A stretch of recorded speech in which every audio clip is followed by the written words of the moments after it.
E neste início de fevereiro e início de semana, nosso correspondente nos Estados Unidos, o repórter especial e pré-candidato a vereador em Garanhuns, o conservador Marcelo Torreão, nos traz uma análise de diversos fatos, da política aos esportes, que marcam o mundo. Mais uma vez, vamos viajar, Dalto.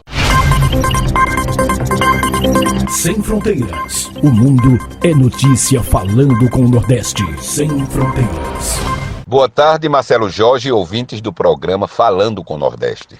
Um dos motivos do porquê Rodrigo Maia está atacando Weintraub, o ministro da Educação, é que este demitiu Roberto Dias, presidente do FNDE, que tem um orçamento anual de 59 bilhões de reais e é apadrinhado de Maia, o mesmo Maia que trama para que a medida provisória que implementou a carteira estudantil digital gratuita não seja votada até o dia 16 de fevereiro e perca a validade, beneficiando assim o PCdoB, que tem na Uni um dos seus tentáculos e responsável por arrecadar milhões com as carteiras físicas, repassando, claro, um percentual para o partido. E dessa panela, todos devem comer.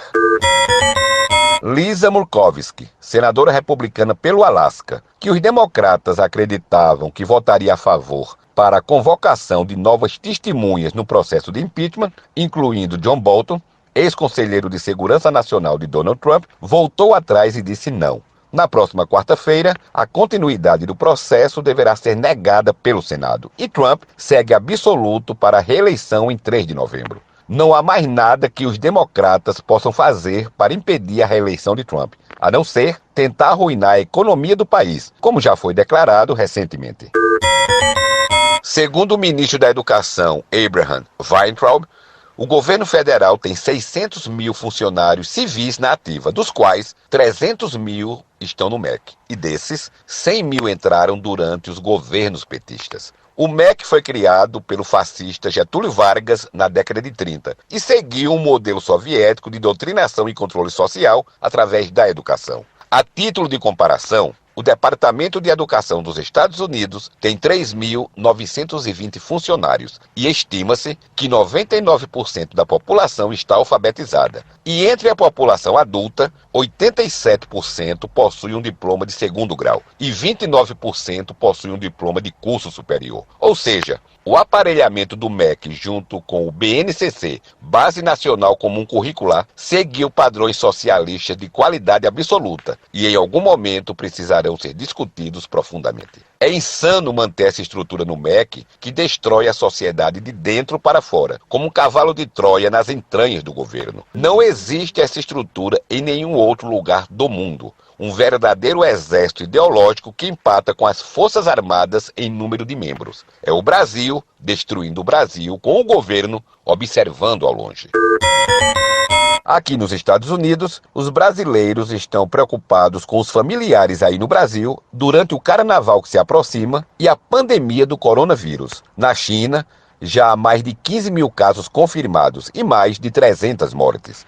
Apesar da taxa de letalidade ser relativamente baixa, se comparada ao SARS e ao H1N1, a taxa de contágio tem se mostrado muito alta. Aqui já estão confirmados 8 casos e as Filipinas informaram a primeira morte fora da China continental. Já começaram a surgir em países da Ásia reações contra a entrada ou presença de chineses em seus territórios, gerando, segundo dizem, um segundo surto, o da xenofobia. Já se observa aqui nos Estados Unidos menos clientes em restaurantes chineses.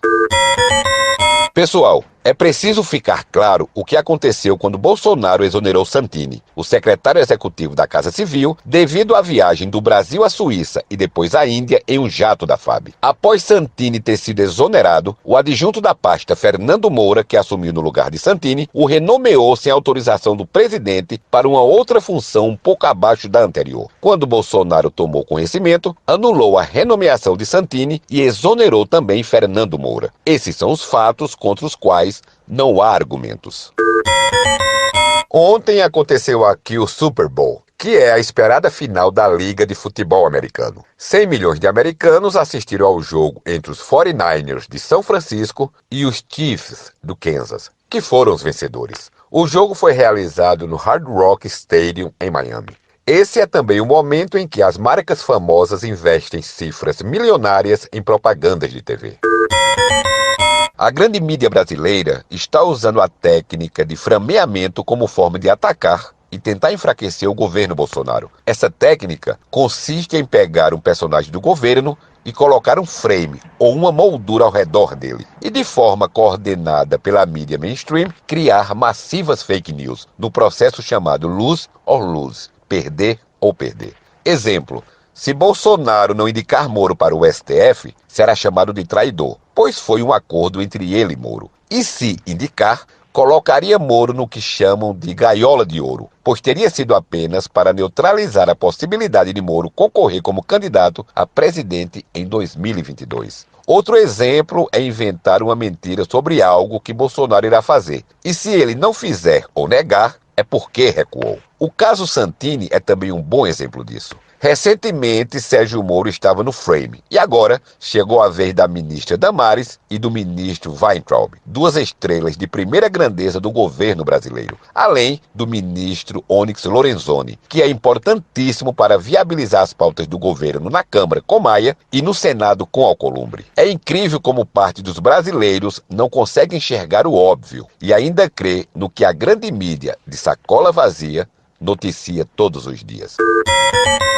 Amigos, o Brasil não é para amadores. Eu sou Marcelo Torreão de Garanhuns, falando dos Estados Unidos. Até a próxima semana. Sem Fronteiras. O mundo é notícia falando com o Nordeste. Sem Fronteiras.